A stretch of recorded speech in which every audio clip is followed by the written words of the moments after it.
নিজের প্রশংসা শুনতে চাই, এবং অনেকেই আমরা ঘরের ভিতরে বরকত চাই, রহমত চাই। এজন্য আমরা এই তিনটি কাজ করব।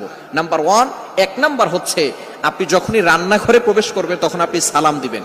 মনে রাখবেন, রান্নাঘরে কিন্তু চুলা আছে। এই চুলা, গ্যাসের চুলা বলেন আর যেই চুলাই বলেন, এই চুলা থাকার কারণে যখন আপনি রাতের বেলা সেখানে থাকেন না, এখানে কিন্তু জিন জাতি থাকার সম্ভাবনা আছে। এই জন্য যখনই আপনি রান্নাঘরে ঢুকবেন তখনই সর্বপ্রথম 1 নাম্বার কাজ করবেন, সালাম দিবেন, আসসালামু আলাইকুম ওয়া রাহমাতুল্লাহ। কেউ থাকুক আর না থাকুক, ঘরে যখনই প্রবেশ করবেন, যদি ঘরে কেউ নাও থাকে তারপরে সালাম দিবেন, কারণ ঘরের ভিতরে অনেক সময় শয়তান থাকে। আপনার সালাম দেওয়ার কারণে সেই শয়তান সেখান থেকে বের হয়ে যাবে। শয়তান আপনার ঘরের ভিতরে আর বসবাস করতে পারবে না, সেখান থেকে শয়তান বের হয়ে যাবে।